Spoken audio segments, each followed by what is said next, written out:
जय श्री राम, जय श्री बालाजी महाराज, जय माता दी। नवरात्रि में कौन सा ऐसा पाठ करें जिससे मां जगत जननी की कृपा हमें प्राप्त हो।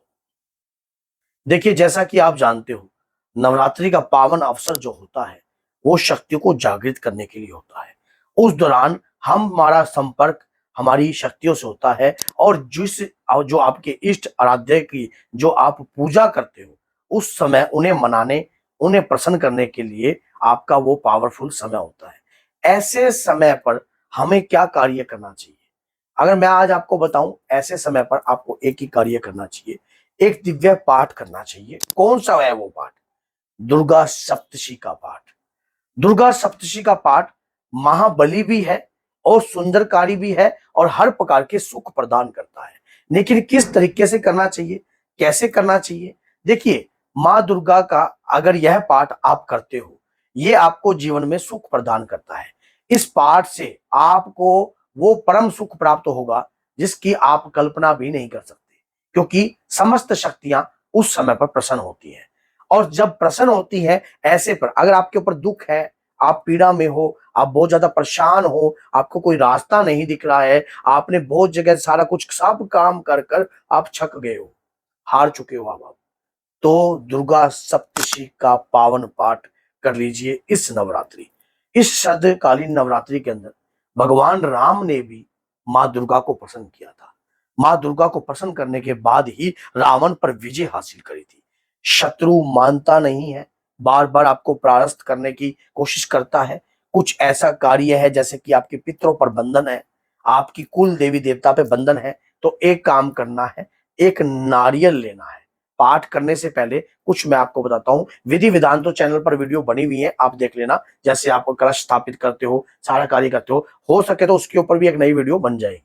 तो आपने क्या है, एक नारियल लेना है, उस नारियल को छीलकर, जब नारियल का जो स्वरूप है उसके ऊपर आपने तिलक लगाना है। तिलक लगाकर एक कलावा लेना है। घर के जितने भी सदस्य हैं, उन सदस्यों का पूर्ण माप कर आपने कलावा ले लेना है। उस कलावे से आपने उस नारियल को ऐसे और फिर ऐसे कर कर बांध देना है।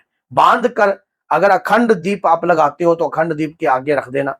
अगर अखंड दीप आप नहीं लगाते हो तो आपने वो जो है थोड़े से चावल के ऊपर रख देना है। मां से प्रार्थना करनी है कि हे मातेश्वरी, मैं आपका दिव्य पाठ करने जा रही हूं या जा रहा हूं। घर में अगर किसी भी प्रकार का कोई तंत्र किया गया हो या कोई काली विद्या करी हो, तो हे जगत जननी, आप सब कुछ जानती हो। जब जब आपके बच्चों पर किसी भी प्रकार की विपदा आई है तो मातेश्वरी आपने उस अपने बच्चे की हमेशा मदद करी है, मेरी भी सहायता कीजिए। आप दिव्य पाठ करने से पहले सबसे पहले पाठ में क्या जरूरी है? देवी कवच, जल का लोटा भरकर रखना है। देवी कवच, अगला स्तोत्रम और सिद्ध कुंजिका स्तोत्रम, ये करना बहुत जरूरी है। उसके बाद एक अध्याय आप पर डे कीजिए। उस दौरान आरती सहित आप भोग लगाइए। भोग के लिए वीडियो बनी हुई है चैनल पर, एक आधी वीडियो और बनाऊंगा अभी, जैसे जैसे नवरात्रि नजदीक आएगी।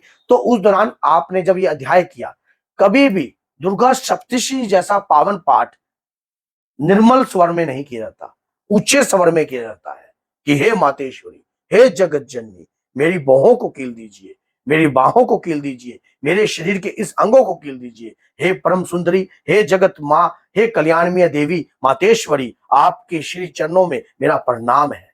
हे माँ, मेरे ऊपर घोर विपदा का सागर है और ये सागर जो है जिस भी व्यक्ति ने बरसाया है, उस व्यक्ति की इस विद्या को स्तंभित कर दीजिए। डेली आप इस प्रकार की प्रार्थना करोगे, नवरात्रि के अंदर माँ की यक्षिणियां, माँ की योगिनियां आती हैं और हनुमान जी महाराज की कृपा भी प्राप्त होती है। अब उस दौरान आपने जब ये पाठ पूर्ण कर लिया आपने, जब 9 के 9 दिन आपके पूर्ण हो गए, पूर्ण होने के बाद, लेकिन सिद्ध रात्रि तक अगर आप अष्टमी में कंचकाओं को जिमाते हो तो अष्टमी पर आपको कुछ कार्य नहीं करना है, पाठ को पूर्ण कर देना है, अपना भोग प्रदीप्ति कर कर आप उस दौरान जो है कंचकाओं को जिमा दीजिए। अब उसके बाद आपको क्या कार्य करना है? जिस दिन सिद्ध रात्रि हो उस दिन पान के 11 पत्ते लेने हैं आपने। 11 पत्तों पर, हर पत्ते पर आपने भीमसेन कपूर रखना है। भीमसेन कपूर रखकर उसके दौरान 3-3 जो है इलायची रखनी है और 5-5 लौंग रखनी है। और जो वो सारा आपने बनाया था, जो आपने एक भेंट बनाई थी, उस भेंट को बीच में रखकर पत्ते उसके चारों ओर बना देना है गोल कर कर, भोग लगा देना है और कहना है कि हे सिद्धेश्वरी, हे जगत जननी, आज मेरे पाठ को सिद्ध कीजिए, मेरे घर की समस्त विपदाओं को दूर कर दीजिए। हे जगत जननी मां, मैं आपकी शरण में हूं और शरण पड़े की लज्जा रखिए। हे मातेश्वरी, मुझे मांगने की कला नहीं आती है, मैं मांगना नहीं जानता हूं, ना ही मुझे पता है, घोर विपदाओं से घिरा हुआ हूं, बेसहारा हूं, आपकी शरण में हूं और शरण पड़े की लज्जा रखिए। हे मातेश्वरी, मेरे ऊपर कृपा कीजिए।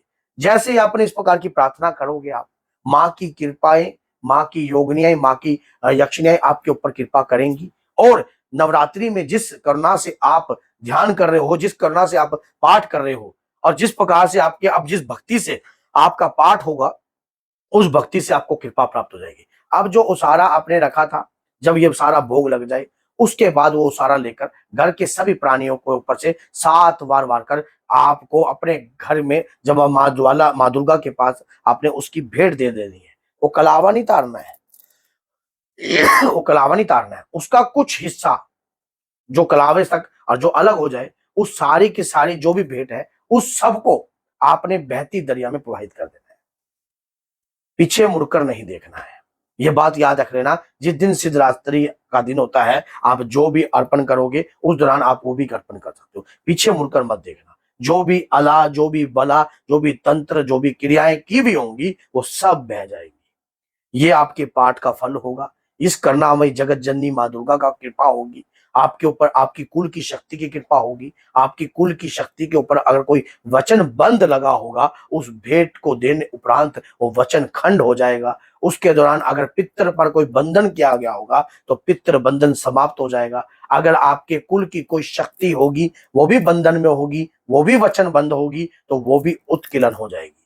देखो हमने किया क्या, एक पूजा करी, सात्विक तौर पर सारा कार्य किया, लेकिन ये कार्य सुनने मात्र से नहीं होता। इस वीडियो को अधिक से अधिक शेयर कर दीजिए। जो लोग परेशान हैं कैसी भी तरीके से, वो इस वीडियो को सुनने के बाद जीवन में बहुत कुछ प्राप्त कर पाएंगे और उनके रास्ते भी खुलेंगे और आपको माता रानी का आशीर्वाद भी प्राप्त होगा, और साथ में जो परेशान है उन्हें एक नई रास्ता और एक नई दिशा प्राप्त होगी। तो सहयोग कीजिए और वीडियो को शेयर कर दीजिए, और उसके दौरान अगर वीडियो अच्छी लगती है तो लाइक कीजिए, चैनल को सब्सक्राइब करे बगैर मत जाना। तो इसलिए बोलिए जय माता की। ऐसे ही माँ के प्यारे चैनल पर अगर आपकी कोई इच्छा है कि इस चीज से जुड़ी हुई वीडियो मैं बनाऊं, तो आप मुझे बताना, मैं वैसी ही वीडियो आपके लिए तैयार करने की कोशिश करूंगा, और अगर वो जन के कल्याण के लिए होनी चाहिए। तो बोलिए जय सीताराम, जय श्री बालाजी, जय माता।